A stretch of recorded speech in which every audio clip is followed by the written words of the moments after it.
They treated her like furniture. Someone you walk past, speak over, forget. But that night, in a room full of millionaires and billion-dollar secrets, everything depended on her. A powerful man collapsed. A critical phone began to ring, and the people with titles, money, and authority were too scared to answer. So the waitress did. That single decision would destroy one man's fortune, expose a traitor, and pull a woman out of the shadows into the spotlight. Watch closely, because this story proves the most underestimated person in the room can change everything. Welcome to Voice of Granny. While you are here, please hit the subscribe button and comment your view on the story and where you're watching from.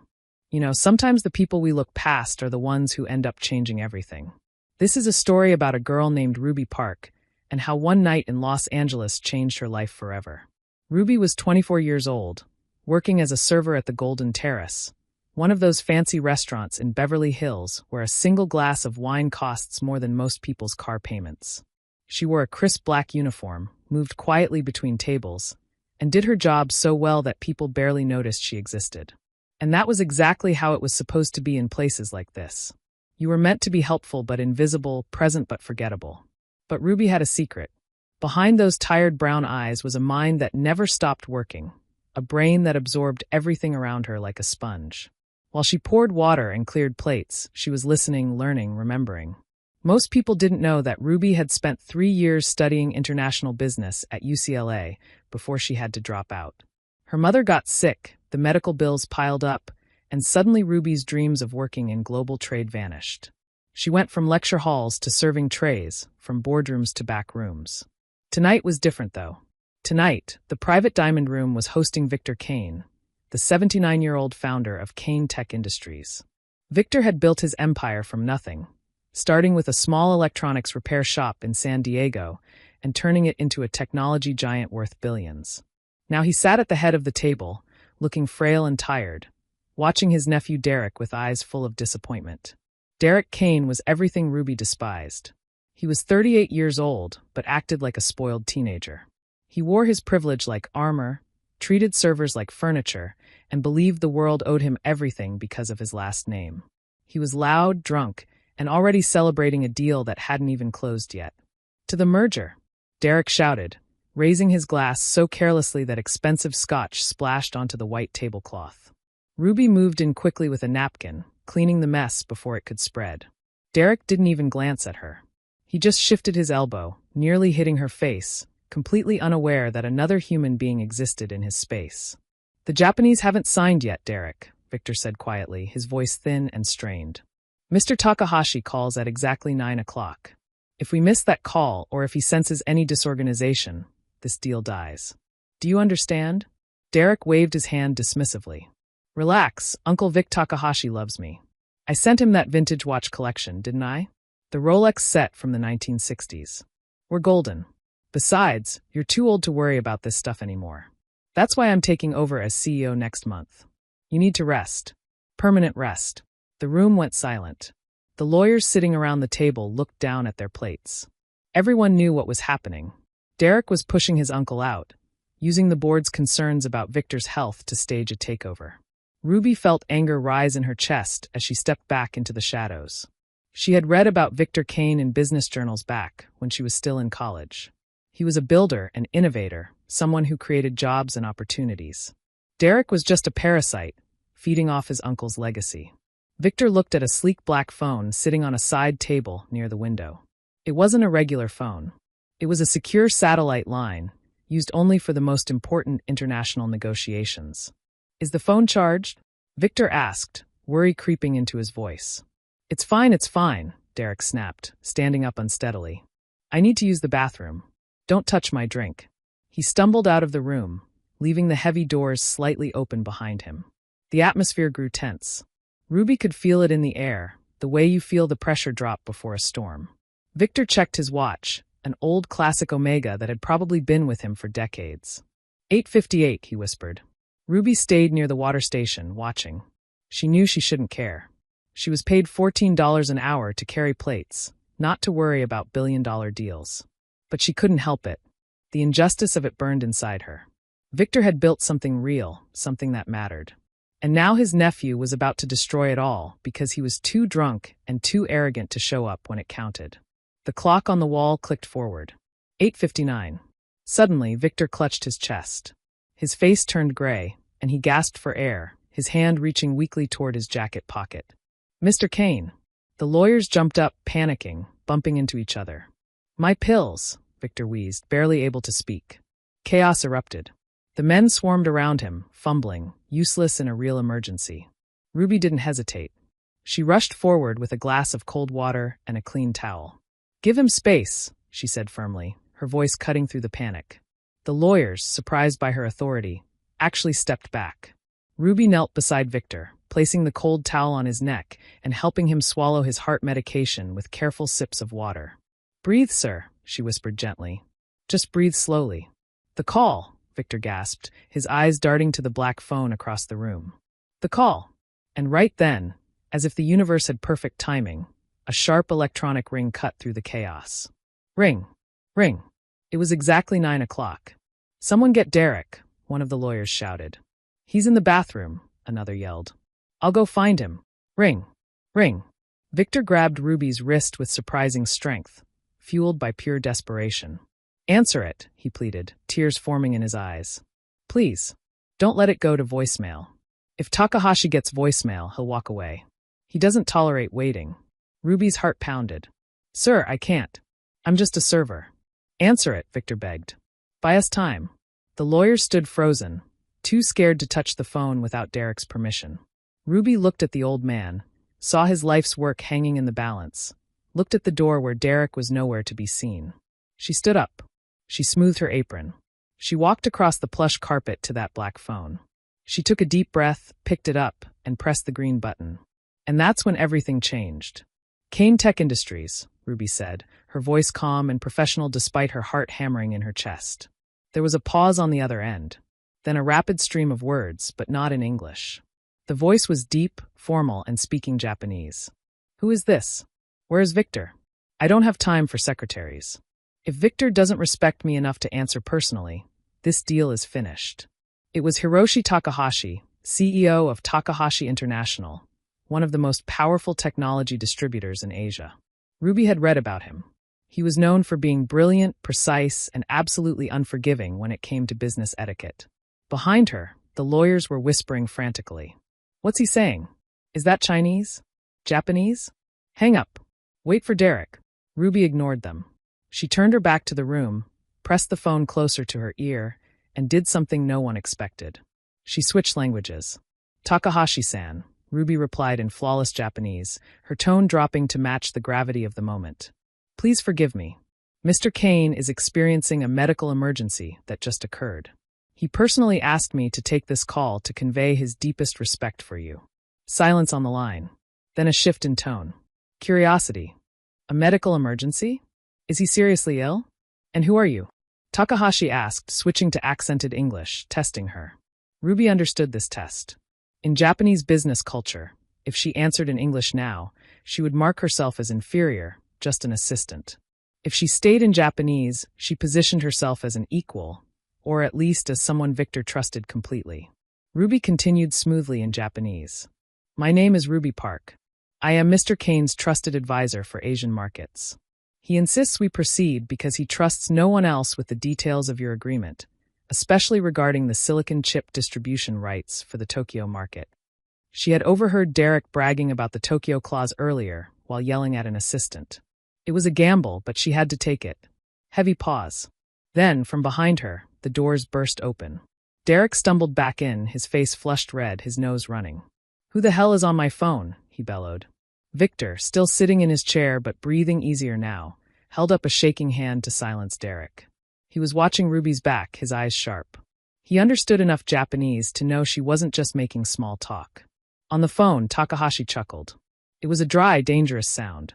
"The Tokyo distribution rights. You are informed. Derek usually ignores such details." "Very well, Ms. Park. I will give you 5 minutes. But if Derek takes this phone, I will hang up immediately. I find him exhausting." Ruby felt a chill run down her spine. She had just been handed the keys to a billion-dollar vehicle, and she didn't even have a driver's license. "Understood, Takahashi-san. she said in Japanese. Let us discuss the logistics. Derek marched over, grabbing Ruby's shoulder roughly. Give me that phone right now, you stupid waitress. Do you have any idea what you're doing? Ruby spun around, covering the phone's mouthpiece. Her eyes blazed with an intensity that made Derek actually step back. He said if you speak, he hangs up, Ruby hissed, her voice low and fierce. He knows you're drunk, Derek. He can hear it in the background. Do you want to lose this deal, or do you want to shut your mouth and let me save your inheritance? Derek froze, shocked. The lawyers gasped. Nobody talked to Derek Kane like that. Let her speak. Victor's voice cut through the tension. It was weak but carried absolute authority. Derek, sit down. That's an order. Derek stood there, his mouth opening and closing, but he backed away. He slumped into a chair, glaring at Ruby with pure hatred in his eyes. Ruby turned back to the window, looking out at the glittering lights of Los Angeles. She took another deep breath, and for the next 12 minutes, Ruby Park didn't serve food. She served brilliance. She navigated every complex question Takahashi threw at her, using information she had absorbed while silently refilling water glasses for the past 4 hours. She used her knowledge from her university days. She bluffed when she had to. She deferred with respect when it was appropriate. She spoke his language, literally and figuratively. Finally, Takahashi spoke. Very impressive, Ms. Park. I am satisfied. Tell Victor the First will sign the preliminary agreement tonight. However, I will be flying to Los Angeles next week for the final signing ceremony. I expect you to be present at that dinner. I want to meet the woman who understands my business better than the heir apparent. I will be there, Ruby stammered, her heart racing. Sayonara, Park-san. The line went dead. Ruby slowly lowered the phone. Her hands began to shake now that the adrenaline was fading. She turned around. The entire room was staring at her. 7 men in expensive suits, frozen in shock. Derek looked like he was going to be sick. Victor was looking at her as if he was seeing her for the very first time in his life. He agreed, Ruby whispered. He's signing tonight. The room exhaled collectively. The lawyers began to clap nervously, unsure of what else to do. Derek stood up, his face twisted with rage. He walked over and snatched the phone from Ruby's hand. You lucky little nothing, he spat, his voice dripping with venom. You think this makes you special? You violated company protocol. You impersonated an executive. That's fraud. You're fired. Get out of my sight before I have you arrested. Ruby looked at Victor, hoping he would defend her. Victor opened his mouth to speak, but another coughing fit seized him. He was too weak to fight his nephew right now. Ruby straightened her back. She reached behind her, untied her apron, folded it neatly, and placed it on the table next to that black phone. I don't need to be fired, Derek, she said, using his first name without adding sir. I quit. But remember this, you didn't close that deal. I did. She turned and walked out of the diamond room, her head held high, her dignity intact. But as soon as she reached the service hallway and the doors closed behind her, she leaned against the cold wall and slid down to the floor. She buried her face in her hands. She had just saved $1 billion empire. And now she was unemployed with rent due in 3 days. You know that feeling when you do something incredible, something that should change your life for the better, and instead everything falls apart? That's where Ruby found herself 3 days later. She sat on the edge of her mattress in her tiny studio apartment in Koreatown, staring at her cracked phone screen. Another rejection email. Dear Ms. Park, while your experience is noteworthy, we have decided to pursue other candidates. This was the 6th rejection in 2 days. And it wasn't random. Ruby had applied everywhere, hotels, catering companies, even coffee shops. She was known in the industry as reliable, hardworking, and professional. Normally, she could walk into any restaurant and get hired within hours. But something was terribly wrong. She called her friend Lisa, who managed the front of house at Meridian, one of the best restaurants in downtown LA. Ruby, Lisa's voice was barely above a whisper. I can't talk long. Lisa, what's going on? You said you guys were desperate for staff. Why did I get rejected? There was a painful pause. Did you make an enemy of Derek Kane? Ruby's stomach dropped. What are you talking about? There's a memo going around the hospitality networks, Lisa whispered. Your name is on an industry blacklist. It says you were fired for theft and misconduct involving confidential client information. Ruby, he's destroyed your reputation. Kane Tech is a major corporate client. If any restaurant hires you, they risk losing huge contracts. Nobody will touch you. I'm so sorry. The call ended. Ruby sat there, numb. Theft. Misconduct. Derek wasn't satisfied with just firing her.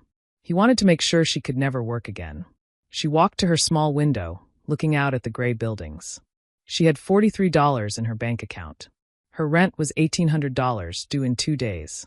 Her landlord, Mr. Chun, was a decent man, but he couldn't afford to be charitable. Meanwhile, across the city in the glass tower of Kane Tech Industries, Derek was celebrating. He sat in his uncle's leather chair, already moving his belongings into the CEO's office, even though the board hadn't officially made him CEO yet. He swirled expensive whiskey, looking down at the city like a king surveying his kingdom. His assistant, a nervous young man named Brandon, knocked hesitantly on the doorframe. "Sir, we have a situation." "I don't have situations, Brandon. I have solutions." "What is it?" "It's the Japanese delegation. Mr. Takahashi's office sent the schedule for next week's signing gala. They specifically requested that Ruby Park be seated next to him. They listed her as Director of Asian Operations." Derek laughed, a harsh, ugly sound. "He thinks the waitress is a director? That's hilarious. Just tell him she's unavailable. Tell him she moved to New York. Tell him she's dead." "I don't care." "We tried that, sir," Brandon said, sweating. Takahashi's assistant called back 10 minutes later. "She said if Ms. Park isn't at the dinner to finalize the semiconductor details, Mr. Takahashi will not attend." He said, and I quote, "I do not trust Derek Kane to understand the technical aspects of our agreement." Derek's glass slipped from his hand, crashing onto the mahogany desk. "The disrespect. I am Kane Tech." "There's more," Brandon added quickly. "The stock dropped 3% this morning because rumors leaked that the deal might be unstable. If Takahashi walks away, the merger fails. If the merger fails, the board will vote no confidence on your promotion." Derek's face turned purple. He needed this deal desperately. He had already borrowed against his future shares to pay off gambling debts in Macau. If the stock crashed, he wasn't just losing the CEO position. He was facing bankruptcy. "Find me someone," Derek snarled. "Get me a girl who speaks Japanese. Someone smart, someone attractive. We'll dress her up, give her glasses, tell her the name is Ruby Park." Takahashi only heard her voice on the phone. He barely saw her in the dim restaurant lighting. "We'll fake it." "Sir, that's incredibly risky." "Do it," Derek screamed. "Or you're fired too." 2 days later, at 11:30 at night, Ruby was exhausted and smelled like grease and desperation. Since the fine dining world had closed its doors to her, she had taken the only job she could find, a cash-under-the-table shift at Tony's 24-hour diner in East LA. No background checks, no questions asked. Just endless coffee refills for truck drivers and night shift workers. She was wiping down the counter when the door chimed. The atmosphere shifted immediately. A man walked in wearing a perfectly tailored navy suit that probably cost more than Ruby's entire year of rent. He was tall, African-American, with kind but intense eyes. He looked completely out of place among the tired faces and worn booths. He walked straight to Ruby. "Coffee?" she asked, keeping her head down. "Black, no sugar," he said. Then he added quietly, "Ms. Park." Ruby froze. She slowly looked up. "I think you have the wrong person." The man removed his sunglasses. "My name is Isaiah Brooks. I'm the head of security for Victor Kane. I've spent the last 48 hours looking for you. You're not easy to find, Ruby." Ruby gripped the counter. "Did Derek send you to threaten me? Tell him I'm not talking to anyone. I just want to be left alone." "Derek doesn't know I'm here," Isaiah said calmly. He reached into his jacket. Ruby flinched, but he pulled out an envelope. It was thick. "Mr. Kane, Victor Kane, wanted you to have this. It's a thank you for what you did that night. He knows Derek blacklisted you. He's working to fix it, but his health, it's not good." Ruby looked at the envelope. She knew there was probably $10,000 in there. Maybe more. Enough to pay rent. Enough to start over somewhere else. She picked it up, felt the weight of it. Then she slid it back across the counter. "I don't want his charity," Ruby said, her voice shaking with pride. "I earned my place at that table. Derek treated me like garbage. Taking this money feels like hush money. Tell Victor the first hope he recovers. But I'm not for sale." Isaiah looked at her for a long moment. Then a slow smile spread across his face. "He said you'd do that." "What?" "Victor told me. If she takes the money, just leave. She's a nice person who got lucky. If she refuses the money, bring her to me. She's a fighter." Isaiah stood up. "Grab your coat, Ms. Park. Your shift just ended." I can't just leave. Tony will fire me. Tony has already been compensated for the next year, Isaiah said dryly. The car is outside. The boss wants to see you. 30 minutes later, Ruby walked through the quiet corridors of Cedars-Sinai Medical Center's VIP wing. Isaiah led her to a private room where Victor Kane lay in a hospital bed, connected to various monitors.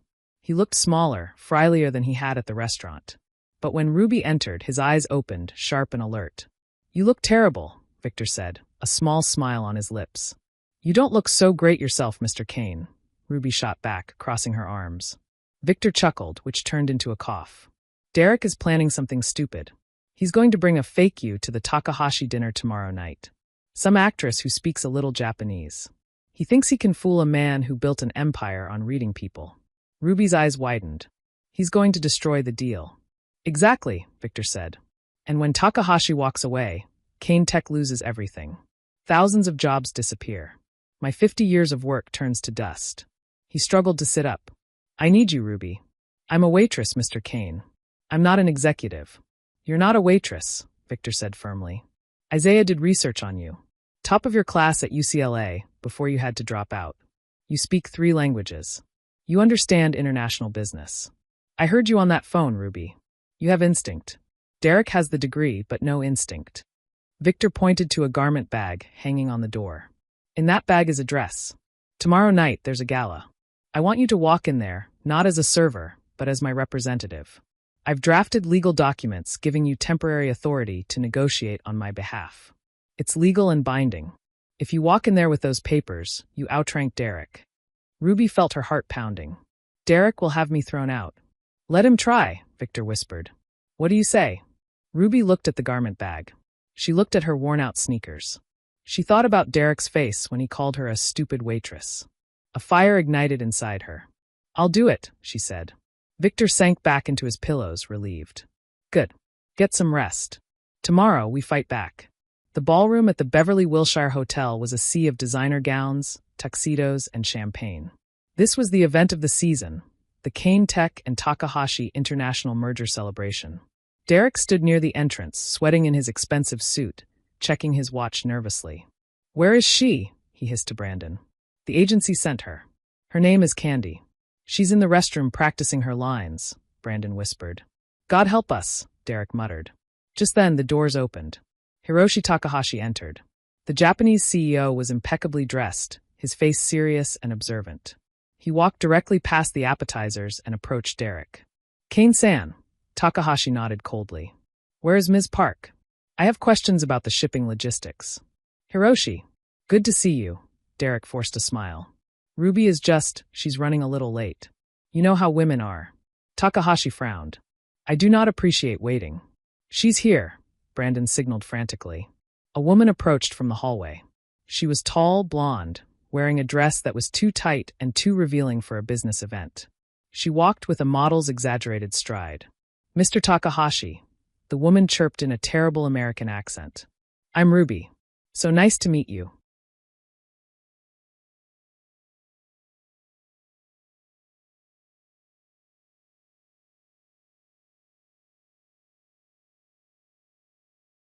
Takahashi stared at her. He looked at Derek. This is Ruby Park? Yes. New haircut, Derek lied desperately. Takahashi's expression turned ice cold. Ruby-san, please tell me what we discussed regarding the semiconductor quality standards during our phone conversation. The woman, Candy, froze. She looked at Derek in panic. The quality. It was very quality. Top quality.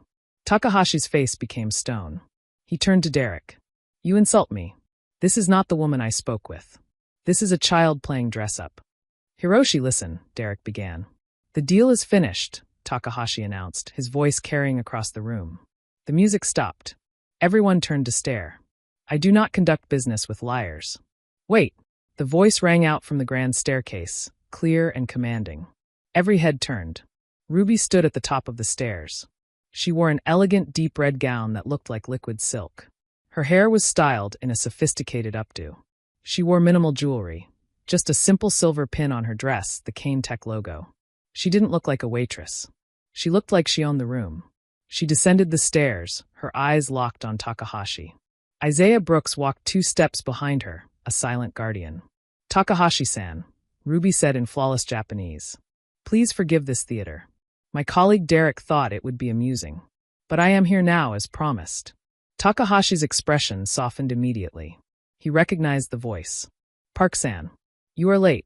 Only precisely late enough to make a memorable entrance, she smiled. She reached the bottom of the stairs and walked right past Derek, who stood frozen with his mouth open. Security. Derek screamed, finding his voice. Remove this woman. She's trespassing. 2 security guards moved forward, but Isaiah stepped in their path. He didn't move aggressively, but his presence was like a wall. She stays, Isaiah said calmly. I am the CEO. Derek shrieked. I gave an order. Ruby stopped. She reached into her small evening bag and pulled out folded documents. She handed them to the corporate lawyer standing nearby. Read it. Check the seal and signature, Ruby said calmly. The lawyer adjusted his glasses.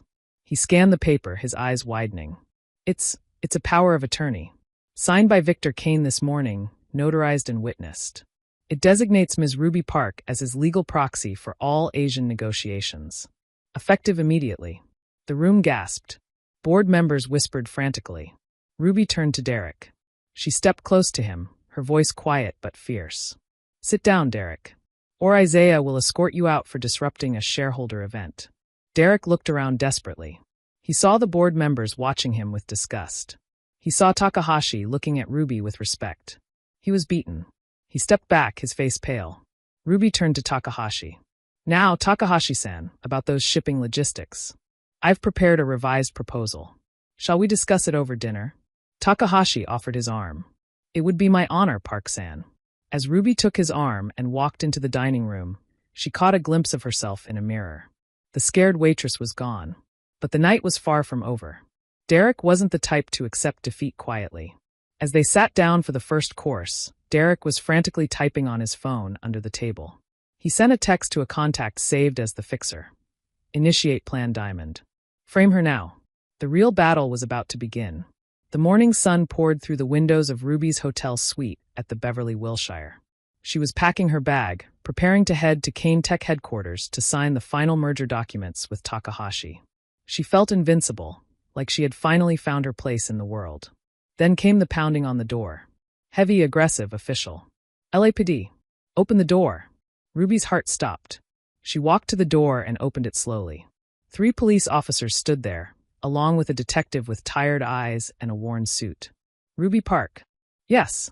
You're under arrest for grand theft. You have the right to remain silent. Ruby laughed nervously, thinking it was a mistake. This is insane. What are you talking about? We received a report from Kane Tech Industries security team, the detective said, pulling out handcuffs. The Azure Star, a diamond worth $8 million that was on display at last night's gala, has been reported stolen. Security footage shows you entering the display room. We found the diamond in a safe deposit box registered under your name. That's impossible. Ruby gasped as the cold metal clicked around her wrists. I've never even seen that diamond.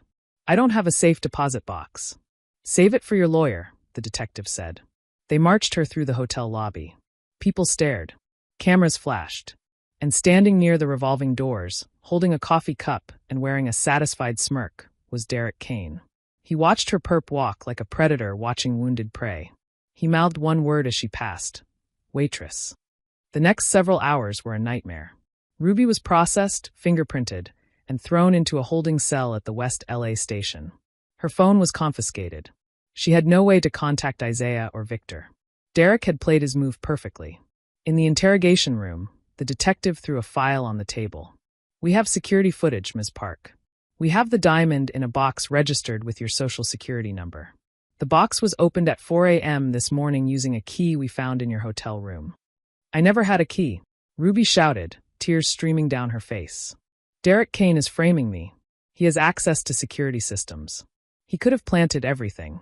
Derek Kane is a respected businessman, the detective sighed.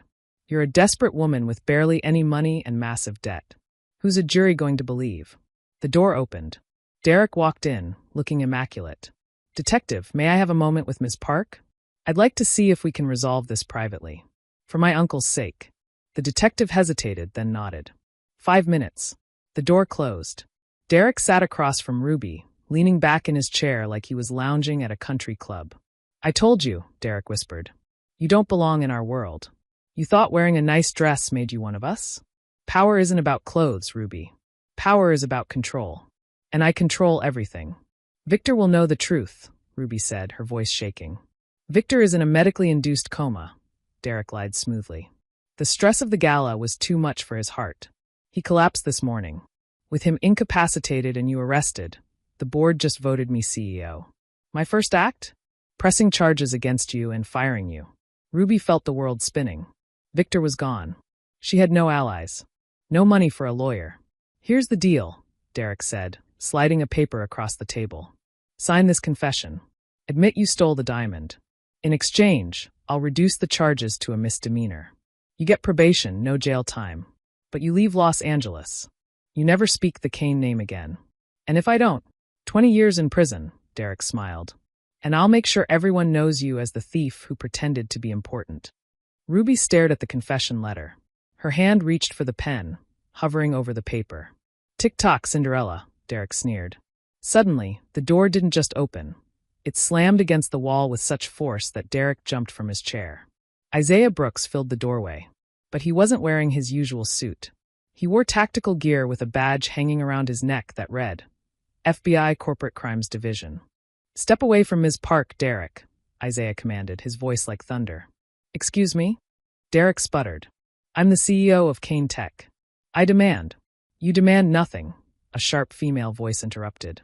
A woman in a gray power suit walked in, carrying a leather briefcase. "My name is Lauren Hayes. I represent Victor Kane and the actual interests of Kane Tech Industries." "Victor is unconscious," Derek shouted, looking at the detective for support. "That was a lie," Lauren said calmly. "Victor has been awake since 4 a.m., right around when you access the security system to plant evidence."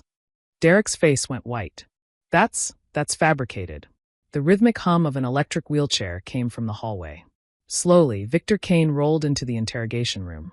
He looked pale, with oxygen tubes under his nose, but his eyes were clear, alert, and burning with quiet fury.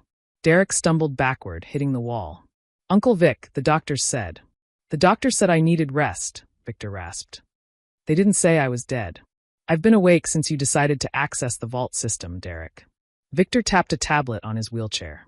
A projection appeared on the wall showing complex security logs and financial records. "Recognize this IP address, Derek?" Victor asked softly. "It traces back to your personal computer. The one you used to access the company systems remotely. The same computer that created a fake safe deposit box registration in Ruby's name. The same computer that altered security timestamps to make it look like Ruby entered the diamond display room." The room went silent except for Derek's heavy breathing. You're senile," Derek stammered. "You don't know what you're reading." "I might be old," Victor said, "but I built this company on precision. 3 years ago, I noticed you were using company resources for personal gain.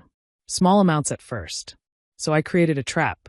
I had our security team install hidden audit protocols that tracked every access to sensitive systems. I gave you enough rope, Derek. And you hanged yourself." Victor nodded to the detective. "We have everything. The fake registration. The altered timestamps. The email to a private investigator asking him to plant evidence. And we have chat logs where Derek explicitly discussed framing Ms. Park." The detective stepped forward, pulling out handcuffs. "Derek Kane, you're under arrest for theft, evidence tampering, fraud, and conspiracy." "No!" Derek screamed as the cuffs clicked around his wrists. He thrashed and struggled as they pulled him toward the door, his expensive suit wrinkling, his carefully styled hair falling into his face. As he passed Ruby, he lunged at her, his face twisted with rage and humiliation. "You're nothing," he spat, saliva flying. "You're just a servant. You'll always be nothing." Ruby stood up slowly. She didn't flinch. She didn't back away. She looked him straight in the eyes, her voice calm and steady. "I served the company," she said quietly. "You only served yourself. That's why you lost." The door slammed shut behind him, cutting off his screams. The room fell into heavy silence. Lauren Hayes, the lawyer, immediately removed Ruby's handcuffs. "My apologies, Ms. Park," Lauren said professionally. "We had to let the arrest proceed to ensure all evidence was admissible in court. We needed Derek to incriminate himself completely." Ruby rubbed her wrists, looking at Victor. "You used me as bait." "I did," Victor admitted, and he didn't try to hide it. I knew he would come after you. You were the one variable he couldn't control. I needed him to make a move so reckless, so desperate, that even his expensive lawyers couldn't save him. I'm sorry, Ruby. Truly sorry. Ruby took a deep breath. She looked at the confession letter on the table, the one Derek had tried to force her to sign. She picked it up and slowly tore it in half, then in half again. Did the deal with Takahashi go through? She asked. Isaiah chuckled, a low rumble. That's the first thing you ask? You were almost sent to prison, and you're worried about the merger? Did it go through? Ruby pressed. Yes, Victor smiled, genuine warmth in his tired eyes. Takahashi signed everything this morning, but he added one condition. He wants a liaison he can trust. Someone who understands both the business and the culture. Someone who speaks his language, literally and figuratively. Victor reached into his jacket and pulled out a folded document. It wasn't a check. It was a contract. I'm retiring, Ruby. For real this time. My heart can't take this anymore. The board has appointed Isaiah as the new CEO. Ruby looked at Isaiah and smiled. Congratulations. You'll be amazing. I know security, Isaiah said, crossing his arms. I know people, but I don't know international markets like you do. I need a partner, a chief operating officer. Ruby's eyes widened. Me? Isaiah, I don't have an MBA. I don't have the pedigree. I didn't even finish college. Victor leaned forward in his wheelchair. Derek had the MBA. He had the pedigree. He had every advantage. And he was a complete failure. Victor pointed to the door where Derek had just been dragged out. You have something he never had and never will have. You have integrity. You have instinct. And you can absorb a 40-page technical contract while serving water. That's not waitress work, Ruby. That's executive leadership. He pushed the contract toward her. Ruby stared at it, her hands trembling slightly. Ruby Park, Chief Operating Officer, Kane Tech Industries. Base salary, $2 million. Stock options. Full executive authority. Health insurance for you and your family. And a signing bonus that will cover your mother's medical bills. Ruby felt tears well up in her eyes. My mother's bills? Isaiah did thorough research, Victor said gently. We know why you left school. We know what you've been carrying alone. You don't have to carry it alone anymore. Isaiah opened the door. The car is waiting. We have a 2:00 meeting with Takahashi. He's expecting you. And Ruby, this time you're walking in through the front door. Ruby picked up the contract with shaking hands. She looked at her reflection in the two-way mirror. The fear was gone. The shame was gone. The invisible girl had stepped into the light. Let's go, she said. 3 weeks later, Ruby stood in her new office on the 42nd floor of the Kane Tech building. Floor-to-ceiling windows overlooked Los Angeles, the city that had tried to break her but ended up rebuilding her instead. Her phone buzzed. It was a text from her mother. I can't believe they approved all my treatments. Ruby, what did you do? Ruby smiled and typed back. I answered a phone call, Mom. That's all. I just answered when it rang. There was a knock on her door. Isaiah poked his head in. Ready for the board meeting, COO Park? Ready, Ruby said, grabbing her tablet. As she walked down the hallway, she passed a large photograph hanging on the wall. It was Victor Kane from 30 years ago, standing in front of his first small repair shop, young and hungry and full of dreams. Underneath was a quote. Success isn't about where you start. It's about what you do when opportunity knocks. Ruby paused, reading those words. She thought about that night in the diamond room. The chaos. The phone ringing. The choice to answer or let it go to voicemail. She had answered. And everything changed. So let me ask you something, friend. What would you have done in Ruby's position? Would you have picked up that phone? Would you have had the courage to speak up when everyone expected you to stay silent? Ruby's story teaches us something powerful. Your current situation doesn't define your destination. Right now, you might be in a job that doesn't appreciate you. You might be working somewhere that treats you like you're invisible. You might be carrying dreams that other people have told you are too big, too impossible, too unrealistic. But here's the truth. Every single person who ever did something extraordinary was once in a position where people underestimated them. Every CEO was once an employee. Every leader was once a follower. Every expert was once a beginner. Derek thought his last name gave him the right to treat people like they were beneath him. He forgot the most important rule of life. Character matters more than credentials. Integrity matters more than inheritance. And how you treat people when you have power reveals who you really are. Ruby didn't have money. She didn't have connections. She didn't have a fancy degree on her wall. But she had something more valuable. She had the courage to step up when it mattered. She had the ability to see opportunity in chaos. She had the strength to refuse defeat even when the whole world told her she was beaten.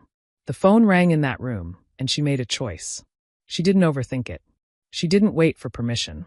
She didn't wonder if she was qualified enough. She just answered. And that one moment of courage changed everything. So here's my question for you. What phone is ringing in your life right now? What opportunity are you ignoring because you don't think you're ready? What door are you afraid to walk through because you're worried about what people will think? Maybe it's time to stop waiting for permission. Maybe it's time to stop letting other people's opinions define your possibilities. Maybe it's time to answer the call. Ruby went from serving tables to running a billion-dollar company in less than a month. Not because she was lucky. Not because someone handed her success. But because when her moment came, she was ready. She had been preparing in the shadows, learning when no one was watching, growing when no one was paying attention. Your moment is coming too. The question is, will you be ready when it arrives? Derek is in prison now, by the way. He's learning a hard lesson about karma. You can't build a legacy on arrogance and cruelty. You can't sustain success through manipulation and lies. Eventually, the truth catches up. Eventually, justice finds its way. And Victor? He's retired now, spending time with his grandchildren, finally at peace knowing his company is in good hands. He learned that legacy isn't about keeping power until your last breath. It's about recognizing greatness in others and giving them the chance to shine. As for Ruby, she's thriving. She sends money back to her mother every month. She mentors young people from difficult backgrounds. She still remembers what it felt like to be invisible, so she makes sure to see people, really see them, especially the ones everyone else overlooks. Because she knows something that Derek never understood. True power isn't about making yourself feel big by making others feel small. True power is about lifting others up while you rise. So remember Ruby's story the next time someone treats you like you don't matter. Remember it when you feel invisible, when you feel stuck, when you feel like your dreams are too far away. Remember that somewhere in Los Angeles, there's a woman sitting in a corner office who used to wipe tables for $14 an hour. She's living proof that your current chapter isn't your final chapter. The phone is ringing. Will you answer it? If this story touched your heart, inspired you, or reminded you of your own worth, please hit that like button. Your support helps stories like this reach people who need to hear them. Subscribe to this channel and turn on notifications so you never miss a story about ordinary people doing extraordinary things. Drop a comment below and tell me, what's the biggest risk you've ever taken that paid off? Or what's the phone call you're afraid to answer in your own life? Let's inspire each other. Thank you for listening. I'll see you in the next story. Until then, remember, you are not invisible. You are not less than. You are exactly where you need to be to become who you're meant to be. Keep going. Your moment is coming.